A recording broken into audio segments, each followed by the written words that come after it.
Até onde devemos lutar pelos nossos sonhos? Você já ficou com medo de escolher o caminho errado? Ficou confuso sobre se deveria continuar ou desistir do caminho que tinha escolhido? Já ficou em dúvida sobre suas escolhas? É exatamente sobre isso que o maravilhoso dorama Passarela dos Sonhos fala pra gente.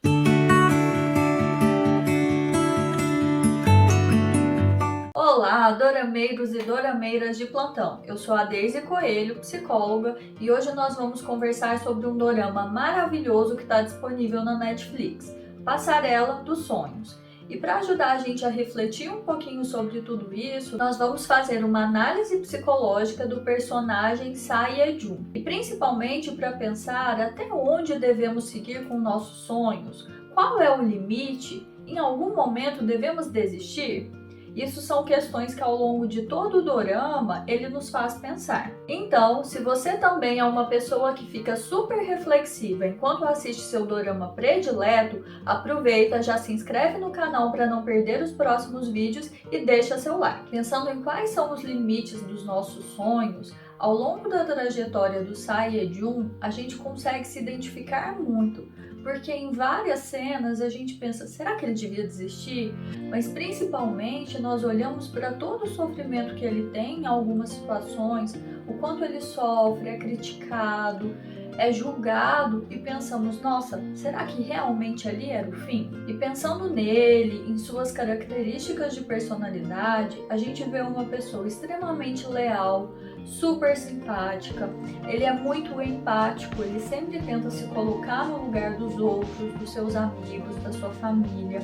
Além disso, ele é muito persistente, ele é resiliente, ele se adapta às situações e aos desafios. No entanto, ele está extremamente confuso porque ele é muito apaixonado por sua profissão, tanto de modelo como o próximo passo que ele deseja, que é se tornar ator. No entanto, ele está com medo. Por qual motivo? Porque apesar de ser um sonho e ele realmente saber que ele tem talento para isso, as coisas têm sido bastante difíceis, os caminhos não têm se aberto para que ele consiga realizar esse sonho e ao mesmo tempo tem as questões práticas da vida e as necessidades que ele sabe que precisa cumprir.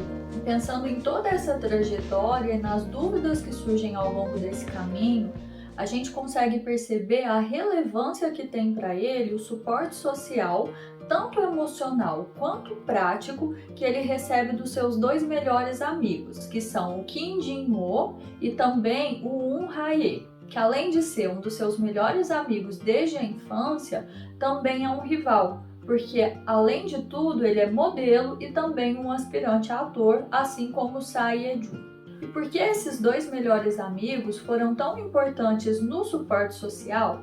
Bom, suporte social é o apoio que a gente recebe do nosso entorno, de duas principais maneiras, tanto emocional, que são aquelas pessoas que nos apoiam, que reforçam positivamente os nossos sonhos, o que nós almejamos, e também em um sentido prático, que é quando a gente recebe ajuda de coisas necessárias e básicas, como se eu precisar pedir empréstimo para alguém, se eu precisar de ajuda em um dia que às vezes eu adoeço, é a pessoa para quem eu vou ligar. Então, o suporte social emocional é aquele apoio relacionado às nossas condições emocionais, ao que a gente precisa para se fortalecer como pessoa. Já o suporte social prático está relacionado a questões básicas do dia a dia, quando eu preciso de uma ajuda prática de alguém. E a gente consegue ver essas cenas em relação a esses três amigos nos vários encontros que eles têm ao longo de todo o dorama.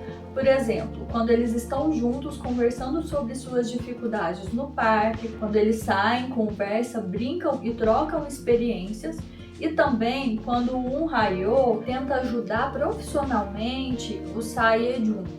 Ele o convida para participar de algumas sessões de fotos, ele comenta que gostaria da participação dele no filme. Então, nesses eventos, quando ele ajuda de uma forma prática, é que ele oferece esse suporte social mais voltado para questões básicas e de necessidades do dia a dia. Outras pessoas que a gente vê que também tiveram muita influência positiva são o avô dele e o quanto ele acreditava nos sonhos, na possibilidade do seu neto se tornar um grande artista. A sua mãe, que gostaria muito de ajudar, mas infelizmente não tinha muitos recursos para isso, tanto que ela se sentia mal quando via sua patroa ajudando o Um Hayo e ela não tinha condição de fazer o mesmo pelo seu filho. Também quando surge em cena a Ah Jong-ha, que era maquiadora, mas principalmente fã do Sae Ye-jun, e então ela também acaba se tornando uma pessoa muito importante para ele poder acreditar em si mesmo e seguir lutando pelos seus sonhos. Mas como nem tudo são flores e a gente não tem só apoio,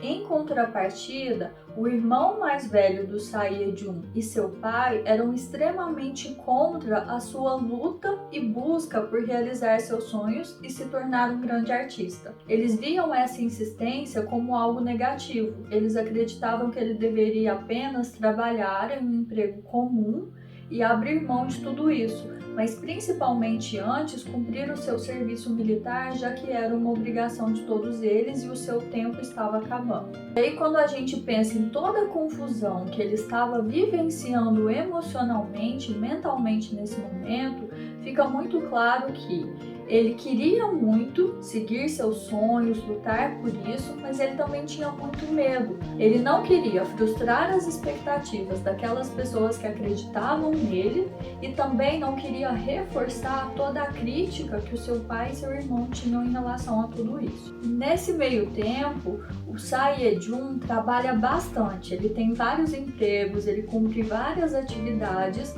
para tentar manter a sua carreira. Além disso, ele tinha um agente que não o ajudava, muito pelo contrário, o atrapalhava, até mesmo depois, quando ele começa a dar certo, e também ele tinha que lidar frequentemente com a comparação que acontecia, com a desigualdade que ele via nesse mundo. Então ele estava sempre tentando, buscando novas coisas, mas nem sempre ele era beneficiado, até porque ele não tinha alguém importante e influente por trás para auxiliá-lo. Questões essas que deixam muito clara a desigualdade das pessoas, o quanto algumas pessoas têm todo um recurso, têm todo um repertório, têm todo um ambiente que apoie e ampare, enquanto outras pessoas têm que começar tudo do zero, lutando contra as contingências e as dificuldades do dia a dia. O Um Hayo tinha uma mãe, tinha uma família que tinham condições socioeconômicas de auxiliá-lo e ampará-lo. Enquanto o Sae Ye-jun tinha uma família que não tinha condições financeiras e que para eles cada dinheiro era muito necessário. Caso Um Hayo não desse certo, não tivesse êxito na carreira, ele tinha outras possibilidades. Enquanto o Sae Ye-jun não tinha outras possibilidades, não tinha outros recursos. Ou ele dava certo e realmente deslanchava e fazia sucesso, até mesmo para mudar a vida da sua família, ou então, além de ser totalmente recriminado por ter tentado por tanto tempo obter sucesso, ele ainda teria que ir para um emprego que o deixaria extremamente infeliz e frustrado com suas escolhas. E como o Sae Ye-jun lidava com todas essas diferenças, com toda essa desigualdade, até mesmo com a comparação que acabava acontecendo entre ele e o seu melhor amigo? Dentro da psicologia, para tentar mapear comportamentos, nós usamos um instrumento que se chama diário de pensamentos disfuncionais. E aí, no caso, a gente sempre olha a situação. Então, por exemplo, ele tinha a situação na qual o seu amigo obtinha sucesso e ele não.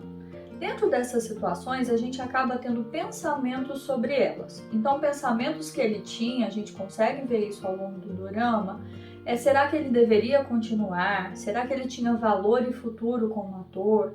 Será que ele deveria desistir? Então, ele tinha aqui pensamentos que acabavam sendo disfuncionais porque o faziam desacreditar em si mesmo.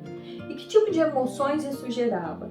Isso gerava confusão, medo, tristeza, decepção, frustração com ele, com o mundo. Mas como isso acabava repercutindo, fazendo com que ele se comportasse? Em um dado momento, ele chegou a desistir, a falar que ele iria parar com sua carreira e que finalmente ia se alistar no exército. Esse é um exemplo de como o nosso comportamento pode seguir. O que era a sorte do Sae-jun? Esse não era o seu padrão principal. Isso acontecia apenas nos momentos em que ele tinha dúvida, muito medo e vivia situações em que ele se sentia humilhado e desconfortável. Sorte era, ele se mantinha nesse padrão de comportamento e pensamentos disfuncionais? Não. No geral, ele acreditava muito em si, ele via em si o potencial, as possibilidades e tudo que ele poderia fazer. Ele realmente tinha paixão por atuar. E somado a isso, surge finalmente uma agente, que apesar de meio atrapalhada, compra essa briga junto com ele e o auxilia, indo atrás de novos projetos, perseguindo produtores, até que finalmente ele consegue uma possibilidade de atuar em um filme e mostrar todo o seu valor, o seu talento e o quanto ele era capaz de ser um ator maravilhoso. E então, finalmente, ele começa a obter todo o êxito mais que merecido. Tudo aquilo que ele plantou por muito tempo, ele começa a colher e então ser reconhecido, chegando até mesmo a ganhar como melhor ator. No entanto, como nem tudo são flores, qual é o preço da fama? A partir desse momento, ele começa a não ter tempo para estar com a sua família da forma como ele ficava antes, como ele gostaria. Ele não consegue estar com sua namorada, a Jeon-ah, e além de tudo, ele não pode sequer admitir que eles estão namorando, porque para sua carreira isso é ruim naquele momento.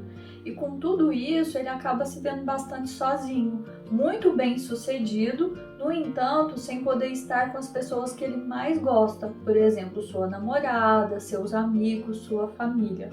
Isso nos faz pensar o quanto, apesar de tudo, a gente sempre tem um ônus e o bônus. O que a gente escolhe é o caminho que dói menos, é o caminho em que as perdas, o ônus que vai ser enfrentado, nos faz ainda assim achar que o bônus vale a pena. A gente tem que escolher, porque não existe um caminho em que a gente não tenha nenhuma perda, o que fica muito claro nessa situação. Bom, esse é um pouquinho do caminho de confusão e dúvidas que o Sae-jun acabou enfrentando até alcançar todo o seu sucesso. Mas o ponto principal relacionado à personalidade dele que eu quero pontuar aqui é o quanto, apesar de todas as dificuldades que ele enfrentou, ele foi muito funcional, ele foi uma pessoa que teve pensamentos adequados, pensando no contexto como um todo, ao longo do seu percurso. Ele é alguém muito resiliente. O que eu quero dizer com isso? Ele é alguém que conseguiu se adaptar ao longo de todo o caminho e das dificuldades que ele enfrentou.